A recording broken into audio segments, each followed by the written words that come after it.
Malam ini kita menyadarkan diri kita, terlebih lagi yang berceramah, jangan kau hanya sampai menyampaikan ayat saja. Hai Abdul Samad, apakah kau yang bicara itu hatimu sudah hidup? Senantiasa merasakan diri, aku orang paling hina, aku orang paling kotor, ditempelkan kening ke lantai di tempat yang diinjak tapak kaki, mengatakan bahwa aku bukan siapa-siapa. Umur diberikan Allah 40, 60, 70. Berapa yang kupakai untuk menolong agama Allah? Berapa yang kupakai untuk mengingat Allah? Mata, tangan, telinga, kaki akan diminta tanggung jawab di hadapan Allah. Dulu dibangga-banggakan, dihormati, dimuliakan. Yang kami muliakan Al-Mukarram, Al-Ustadz. Tapi pada saat tiba masanya, yang kita bawa tak lain tak bukan innallaha la yanzuru ila ajsamikum. Allah tak menengok badan, fisik, bentuk tubuh, baju. Ini sampulnya saja. Wala ila suwarikum. Allah tak menengok rupa, wajah. Walakin yanzuru ila qulub. Hati kamu yang bersih itulah yang kau bawa menghadap Allah Subhanahu wa taala. Yauma la yanfa'u malun, harta tak berguna, wala banun, anak tak bisa menolong, harta tak berguna, anak tak mampu menolong, illa man atallah, kecuali orang yang datang menghadap Allah biqalbin salim, dengan hati yang bersih, hati yang tulus, hati yang memercikkan cahaya iman, hati yang bersih dari hasad, busuk hati, sum'ah, riya, takabbur. Itulah yang menolong di hadapan Allah Subhanahu wa taala. Apa kata Imam Ali radhiyallahu an? An-nasu niyam. Semua manusia waktu hidup itu tidur. Bapak tidur, ibu tidur, saya tidur. Semua orang waktu hidup itu tidur. Falamma matu, ketika dia mati, disitulah dia baru terjaga dari tidur panjang. Saat Israel mencabut nyawa, ditarikkan adalah satu centapan yang kuat. Disitulah kita baru terjaga dari tidur panjang. Betapa aku meninggalkan salat, betapa aku tak berzakat, betapa dulu kekuasaan. Aku lulus umur 30, pensiun 58, 28 tahun, apapun tak pernah kubuat untuk agama. Sibuk membesarkan anak, sibuk mengurus warisan. Anak pun tak ingat dengan kita, karena kita lupa menanamkan pendidikan agama di dalam otak kepalanya. Harta yang banyak tak sempat menolong agama Allah. Anak tunggal semata wayang tak sempat dididik agama. Istri meninggalkan dalam keadaan stres susah hatinya, karena dia tak diajarkan sabar menerima ridha ketetapan takdir Allah. Dan paling celaka, tak pernah anggota tubuh ini dipakai untuk berzikir, muhasabah, mengingat Allah. Tak pernah mata dipakai menengok Quran, kitab suci Allah. Tak pernah dipakai hati merenung sejenak, apa yang akan kubawa mati menghadap Allah Subhanahu wa taala. Abdul Samad dari dalam tanah naik ke atas tanah, ceramah, masuk balik ke dalam tanah. Yang kau bawa apa? Baju koko tinggal, peci tinggal, pakaian kehormatan tinggal. Yang kau bawa kain tidak berjahit, disobek, kerak. Itu yang akan menyampul kulitmu, yang selama ini kau dimandikan, dibersihkan oleh ibumu dulu 60 tahun yang lalu. Sampai masanya kau lupa kapan kau dimandikan dulu.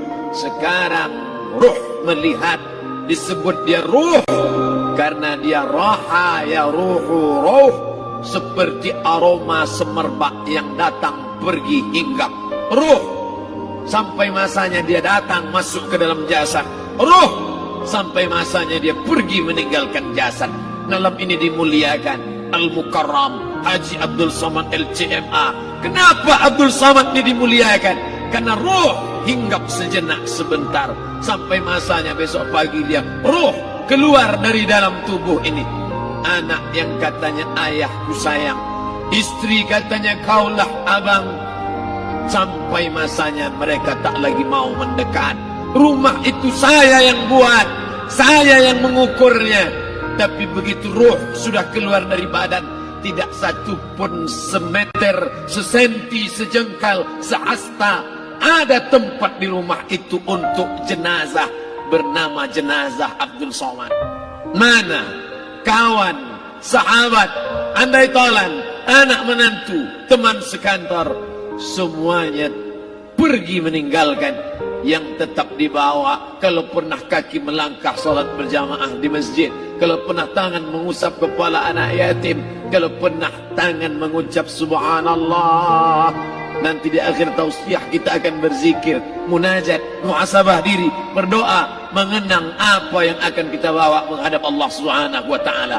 Datang malaikat membawa kain kafan dari cahaya, akan menyambut ruh yang mulia. Hadis riwayat Ahmad bin Ambal dalam kitab Al-Musnad, turun malaikat berlomba-lomba membawa kain putih dari cahaya, menunggu ruh akan keluar. Ruh menetes seperti embun di ujung daun. Daun tidak bergoyang, ranting tidak patah. Ruh menetes pelan turun ke dalam kain kafan, dibawa malaikat ke pintu langit. Tak sabar mereka menyambut. Inikah dia yang selama ini berjamaah? Berapa banyak yang masyhur terkenal di bumi, malaikat tak mengenal dia. Ini roh siapa? Tapi ini bukan LCMA, dia bukan ustaz, dia bukan ulama, tapi imannya dalam, kekuasaan dipakai menolong agama Allah. Rohnya keluar di bawah, semua malaikat mengucapkan salam. Inilah orang yang selama ini kami tunggu-tunggu, catatannya sudah lama. Setiap pagi petang malaikat subuh membawa catatan namanya, malaikat malam membawa catatan namanya. Kami merindukannya. Begitu orang-orang yang masyhur di langit tapi tak dikenal makhluk bumi. Tapi ada sebaliknya, yang rohnya disentapkan, ditarik malaikat dengan begitu tarikan yang sangat kuat.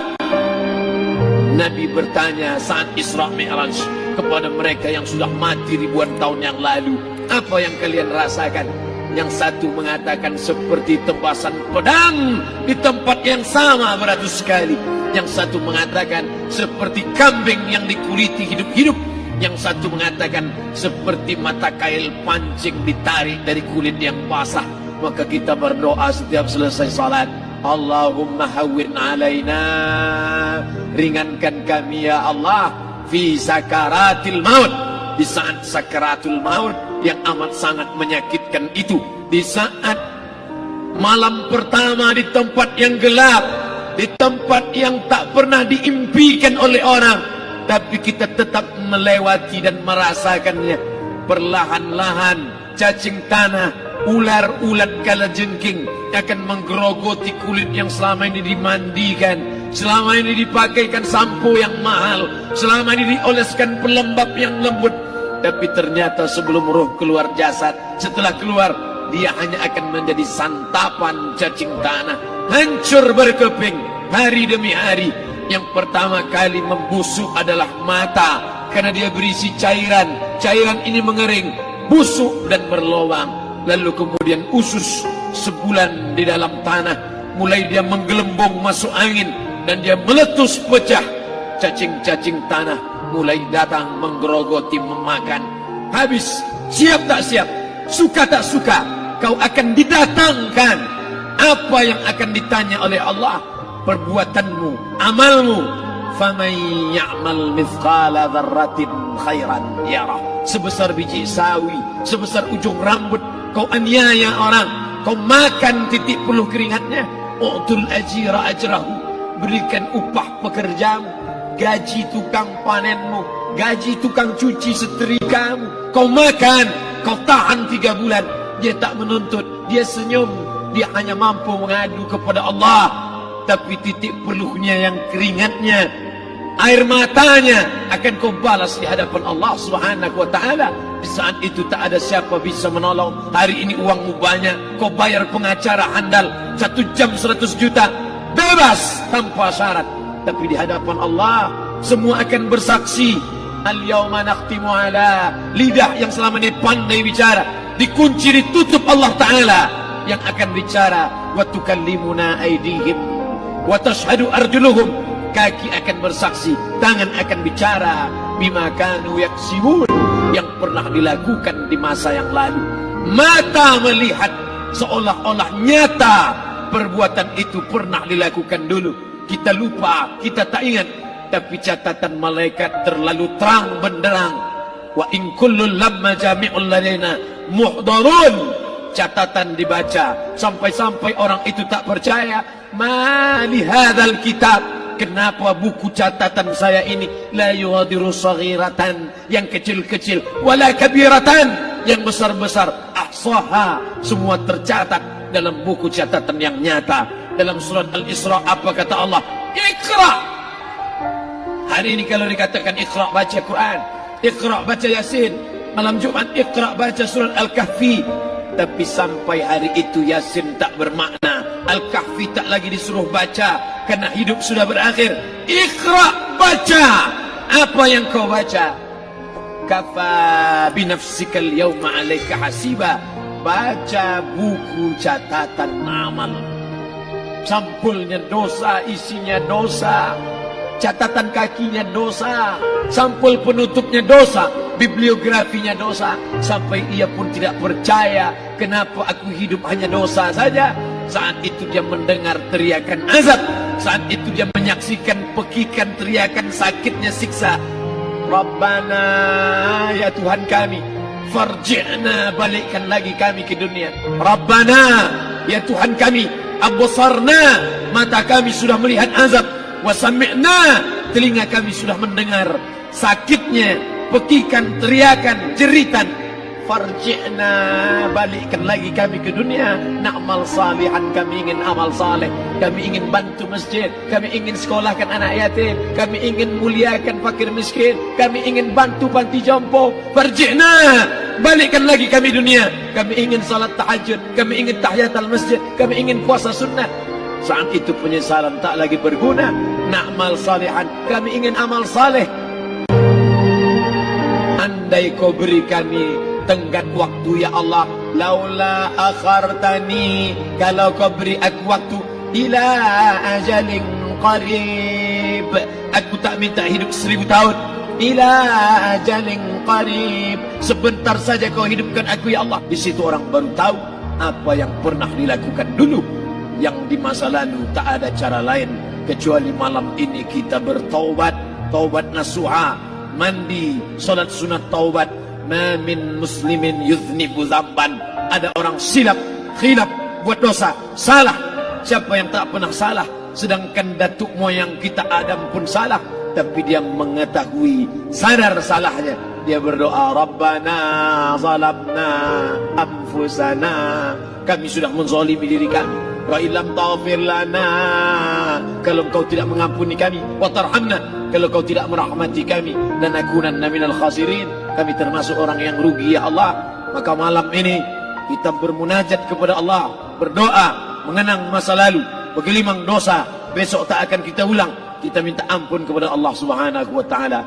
Astaghfirullahalazim, astaghfirullahalazim, astaghfirullah.